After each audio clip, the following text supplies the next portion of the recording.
नमस्कार, मैं हूं रोहित खन्ना। आप देख रहे हैं भाग्य चैनल और भाग्य चैनल के जरिए आज हम जो प्रोग्राम आपके लिए लेके आए हैं वो है श्राद्ध पर। श्राद्ध चल रहे हैं, पितृपक्ष चल रहे हैं। कहते हैं कि इस वक्त में जो हमारे पितृ हैं वो कहीं ना कहीं धरती पर आते हैं और उन्हीं के लिए हम ये श्राद्ध पक्ष जो है उसमें पंडित जी को घर बुलाकर भोजन भी कराते हैं। तमाम चीज़ें इनको और सरलता से समझने के लिए, इसका महत्व समझने के लिए हमारे साथ इस वक्त स्टूडियो में मौजूद हैं फेमस एस्ट्रोलॉजर, न्यूमरोलॉजिस्ट विजय नरूला जी, जो आपको अंक ज्ञान भी देते हैं, आपको एस्ट्रोलॉजी के बारे में भी बताते हैं। वो हमें पितृपक्ष के बारे में बताएंगे।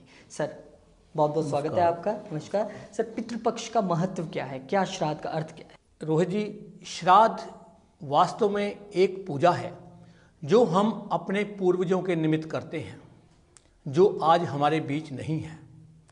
यह पूजा पूर्वजों की आत्मा की शांति के लिए करते हैं। वास्तव में ये एक ऐसी पवित्र प्रथा है जो हम अपने पूर्वजों के प्रति आभार व्यक्त करने के लिए करते हैं। कहते हैं कि जो पूरी डिवोशन के साथ श्राद्ध करते हैं, इससे उनके पूर्वजों की आत्मा को शांति मिलती है, उनकी आत्मा को कष्टों से निपटारा मिलता है और वो प्रभु उन पर कृपा करते हैं और अपने चरणों में स्थान देते हैं।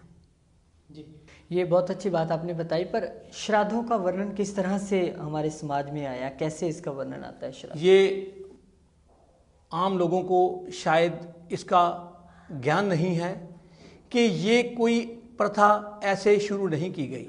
इसका वर्णन हिंदू शास्त्रों में आता है और जो चीज़ शास्त्रों में वर्णित है वो एस्टैब्लिश्ड है, वो फैक्ट है। श्राद्ध करने का महत्व और श्राद्ध करने का विधि, ये सब हमारे हिंदू शास्त्रों में मिलता है।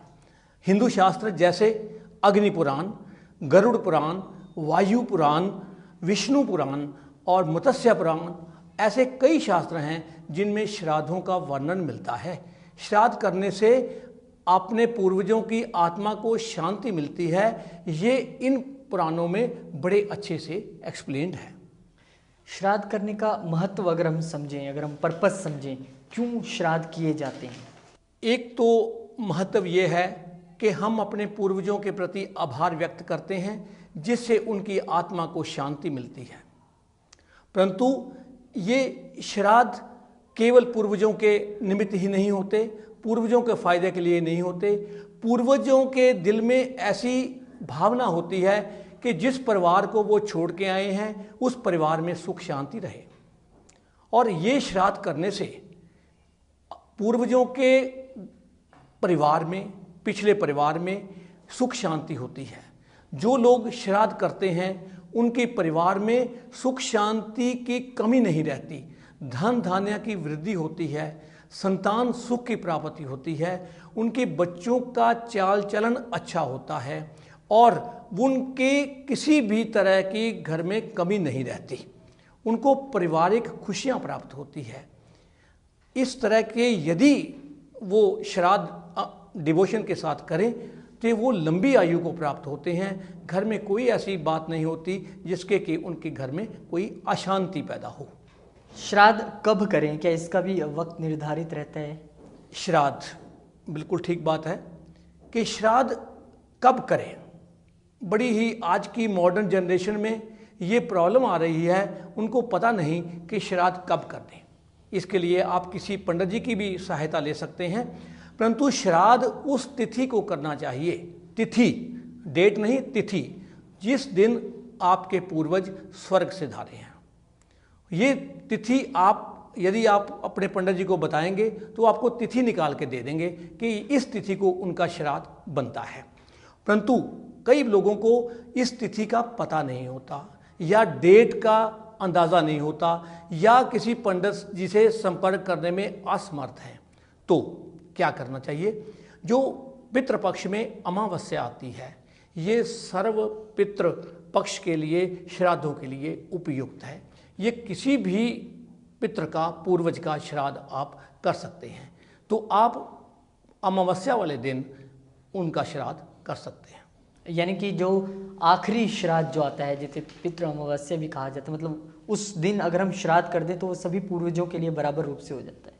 बिल्कुल, देखिए, ये हिंदू धर्म में बड़ा एक नेग्लेक्टेड रिचुअल बन रहा है। श्राद्धों को डिवोशन से करने की प्रथा कम हो रही है। यदि मैं थोड़ी देर पहले, कुछ साल पहले जाऊं तो लोग बड़ी श्रद्धा के साथ श्राद्ध वाले दिन ब्राह्मणों को अपने घर बुलाते थे, उनको भोजन करवाते थे। आज के युग में शायद समय की कमी है, तो मैं तो ये कहूँगा श्रद्धा की कमी है। तो वो लोग मंदिर में भोजन बना के ले जाते हैं, और कुछ लोगों के पास तो समय की इतनी कमी होती है कि वो सूखी रस्द, आटा, घी, दाल इत्यादि जो भी श्रद्धा के मुताबिक लेके जाते हैं और वहाँ पंडित जी से वो करवाते हैं। परंतु यदि आप श्रद्धा से तर्पण करवाएं, श्रद्धा से संकल्प करवाएं, जो उनकी रीति रिवाज है उनके मुताबिक यदि श्राद्ध करें, तो ये फ़ायदा पूर्वजों का तो है ही। पूर्वजों के प्रति आभार तो आप व्यक्त कर ही रहे हैं, उनकी आत्मिक शांति के लिए तो आप कार्य कर ही रहे हैं। आप विश्वास माने कि आपके लिए भी ये बहुत फ़ायदेमंद होने वाला है। मैं आपको कोई श्राद्ध करने के लिए कंपेल नहीं कर रहा, मैं तो आज की जनरेशन को ये बता रहा हूँ कि श्राद्ध करने की क्यों ज़रूरत है, हमें श्राद्ध क्यों करना चाहिए। जैसा कि मैंने आपको बताया, श्राद्ध करने से आपके पूर्वजों को मुक्ति भी मिल सकती है, और साथ ही साथ आप अपने घर में सुख शांति ला सकते हैं। जो व्यक्ति रोग से छुटकारा नहीं पा रहा, तो वो श्राद्ध श्रद्धा से करें, उसके रोग ठीक हो सकता है। इतनी शक्ति है श्राद्धों में। और देखिए, हर अमावस्या पितरों के लिए समर्पित होती है। हर अमावस्या को पितरों को याद करना चाहिए, पितरों के प्रति कुछ दान करना चाहिए। और जो श्राद्धों की अमावस्या आती है, तो उस दिन तो अपने पूर्वजों के प्रति आभार व्यक्त करने का अति सुंदर अवसर है। आप पूर्वजों के प्रति भी आभार व्यक्त कर रहे हैं, पूर्वजों की आत्मा की शांति के लिए भी बात कर रहे हैं, और अपने परिवार के सुख शांति के लिए भी बात कर रहे हैं। जब इतनी अच्छी प्रथा हिंदू धर्म में है, तो ये निगलेक्टेड क्यों है, ये मैं जनरेशन को बताने की कोशिश कर रहा हूँ इस भाग्य चैनल में। इस भाग्य चैनल के द्वारा मैं आप में जागृति पैदा करना चाहता हूँ कि श्राद्धों के दिनों में अपने पूर्वजों को बड़ी श्रद्धा के साथ याद करें। बिल्कुल सही कहा आपने। श्रद्धा की कहीं ना कहीं कमी हम लोगों में ज़रूर हो जाती है, क्योंकि ये एक तरीका भी श्राद्ध करने का क्या रहना चाहिए। एक तो है कि आपने दूध लिया, कुछ फ्रूट लिया और पंडित जी को दे आए और फटाफट वापस आके अपने काम पे निकल गए, या आपने भोजन बनाया, मेरे पास टाइम नहीं है पंडित जी आप कर लीजिए मैं चलता हूँ। एग्जैक्ट तरीका क्या है, किस तरह से श्राद्ध जो है, तर्पण जो है करना चाहिए।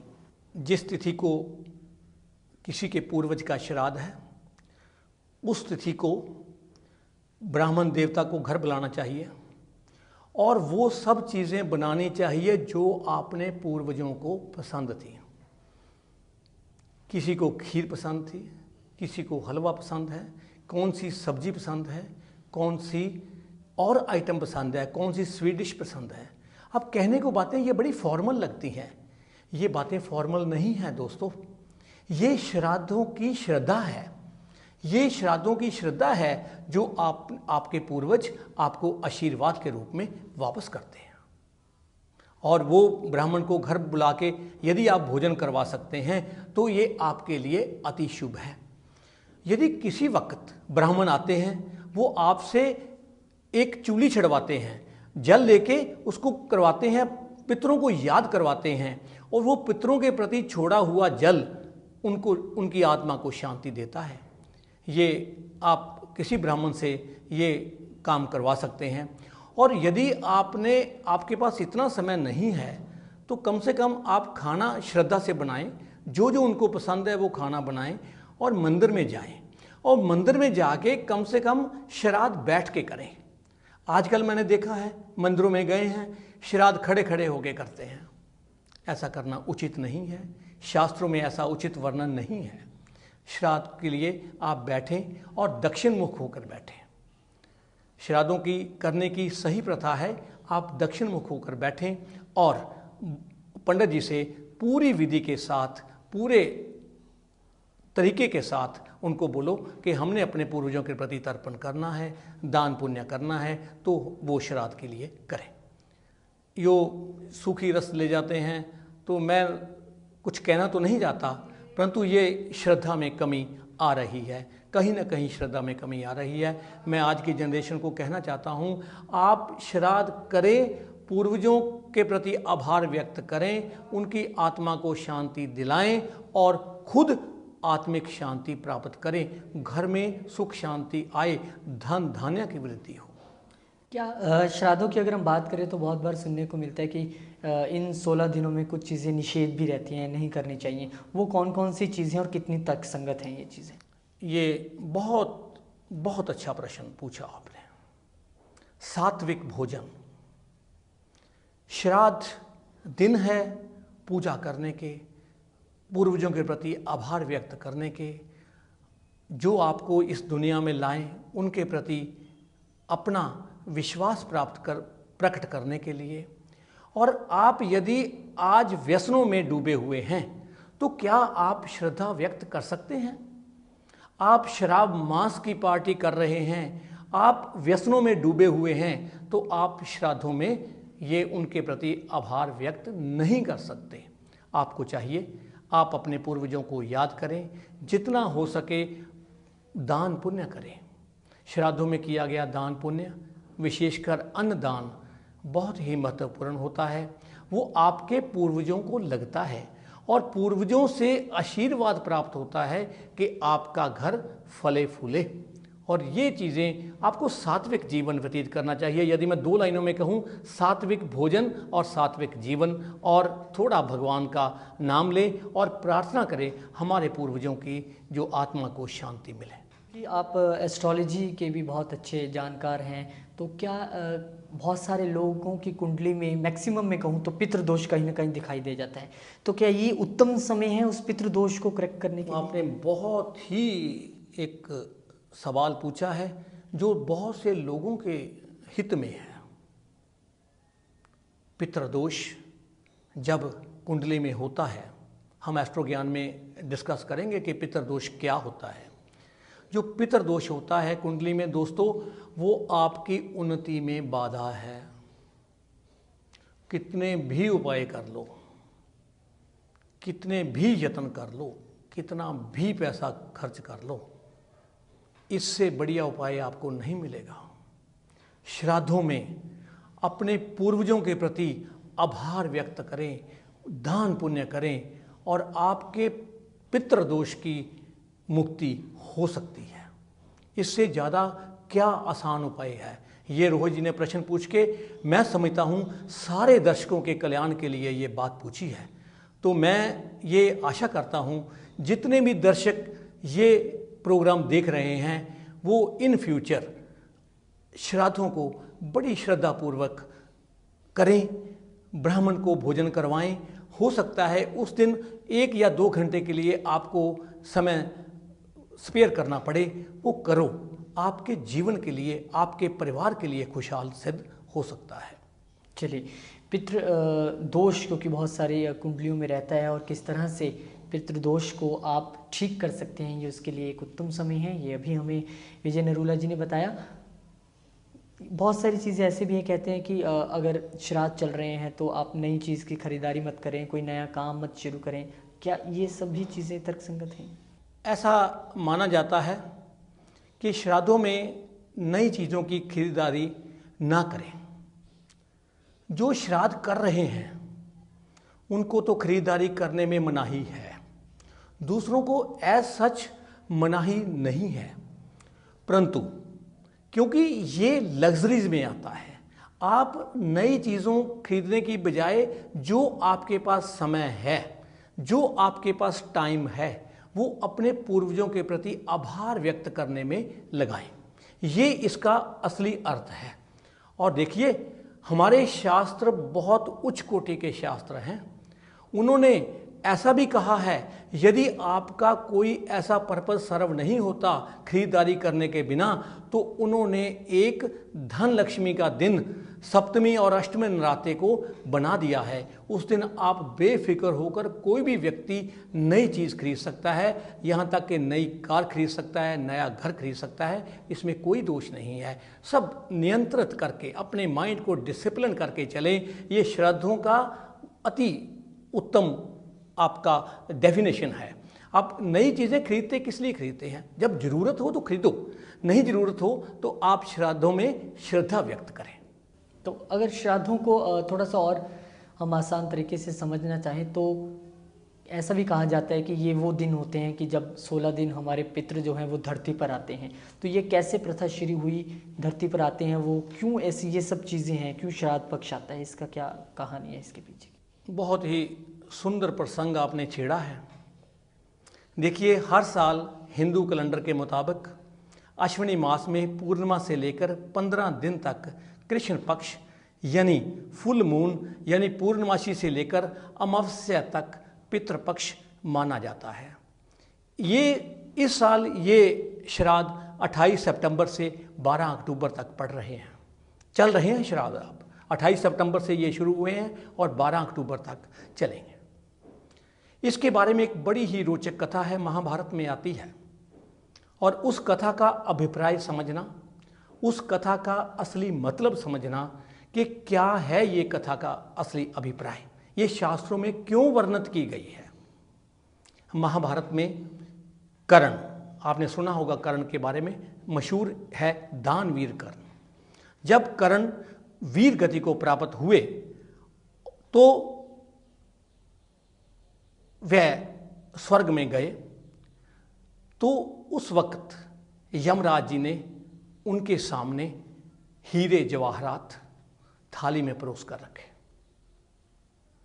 कर्ण बड़े हैरान हुए कि ये हीरे जवाहरात थाली में सजाने वाली चीज़ तो है नहीं, ये और बहुमूल्य चीज़ें तो और मेरे सामने सजाने वाली बात नहीं है, यहाँ तो भोजन होना चाहिए।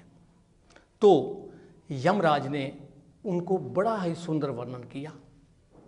उन्होंने कहा, दानवीर कर्ण, आपने जिंदगी में बहुत पुण्य दान किया, हीरे जवाहरात, भूमि, वस्त्र, अमूल्य बेशुमार आपने दान किया और आपको दानवीर कर्ण की उपाधि मिली। परंतु शायद आप कहीं ना कहीं एक त्रुटि रह जाती है, आपने श्राद्धों में अन्नदान नहीं किया। यही वजह है कि आपकी थाली में हीरे जवाहरात हैं, अनाज नहीं है। अब कर्ण को पश्चाताप हुआ। ये समझो कि क्या क्या दान पुण्य करना चाहिए, कैसे करना चाहिए। कर्ण को बड़ा पश्चाताप हुआ, परंतु वो दानवीर कर्ण था, उसका पूरा लेखा जोखा देखा गया कि क्या क्या लेखा जोखा है। कई बार भगवान को भी अपने भक्तों के सामने झुकना पड़ता है। अब भगवान को भी, यमराज को भी उसकी वो हालत नहीं देख सकते थे। जब उसकी हिसाब किताब खोला गया तो उनको ये रियायत दी गई कि आप 15 दिन तक आप धरती पर वापस जा सकते हैं और अपने पूर्वजों के प्रति आभार व्यक्त कर सकते हैं, और आप कनक या अन्न या कोई और चीज़ जो अपने जीवन काल में दान नहीं की, वो आप दान कर सकते हैं। तब से ये प्रथा पड़ी दर्शकों कि अन्नदान का इस श्राद्धों में क्या महत्व है और ब्राह्मण को भोजन क्यों करवाना चाहिए। इस तरह कर्ण धरती पर आए और उन्होंने अपने पूर्वजों के प्रति श्राद्ध किया, अन्नदान किया, भोजन करवाया और फिर वो वापस गए पितृलोक में। इसी कारण वो पितृलोक जो है, पितृलोक से हमारे पूर्वज धरती पर आते हैं और 15 दिन तक ये धरती में हमारे आसपास रहते हैं। एक तो ये हो गया कि जिनको नहीं पता कि उनके पितरों का श्राद्ध कब है, वो आखिरी श्राद्ध यानी 12 तारीख को श्राद्ध कर सकते हैं। ये भी एक चीज़ है कि अगर आप सभी श्राद्ध में पंडित जी को खाना खिला सकें, कुछ ना कुछ कर सकें, सभी के प्रति आभार व्यक्त हो जाएगा। देखिए, अलग अलग तिथि के लिए श्राद्ध करें और फिर अमावस्या वाले दिन दोबारा आप कर सकते हैं। हर तिथि को श्राद्ध करना संभव भी नहीं है और उचित भी नहीं है। आप जिस तिथि को आपके पूर्वज गए हैं उस तिथि को श्राद्ध करें और उसके बाद आप अमावस्या को सभी पितरों के सभी पूर्वजों के जिनकी डेट आपको नहीं पती, दादा परदादा, दादी परदादी और जो आपके उससे भी आगे आपके जो पूर्वज हैं उनके प्रति आप ये कार्य कर सकते हैं। और ये देखिए एक बात और है, ये 15 दिन तक हमारे पूर्वज धरती पर रहते हैं और हमारे आसपास रहते हैं। हमें उनकी भनक नहीं लगती, परंतु वो हमें जज करते हैं। आपने पूछा खान पीन में, रहन सहन में क्या होना चाहिए, वो सब जज करते हैं। वो यदि आप कोई अच्छी परंपरा का अनुसरण करते हैं तो वो आपको दिल से आशीर्वाद देते हैं। वो आशीर्वाद तो देते ही हैं, परंतु उनके आशीर्वाद में शक्ति और बढ़ जाती है और आपका जीवन सुखमय हो जाता है। वो यदि आप उनके प्रति श्रद्धा व्यक्त करते हैं, आभार व्यक्त करते हैं, उनको ये पता चल जाता है कि अब उनके कष्टों का निपटारा हो रहा है। और किसके कारण हो रहा है? आपके कारण हो रहा है जो श्राद्ध करने वाले हैं। तो ये मत सोचें कि पितरों को क्या पता। बहुत सी ऐसी भ्रांतियाँ कहते हैं श्राद्ध करने से क्या फ़ायदा।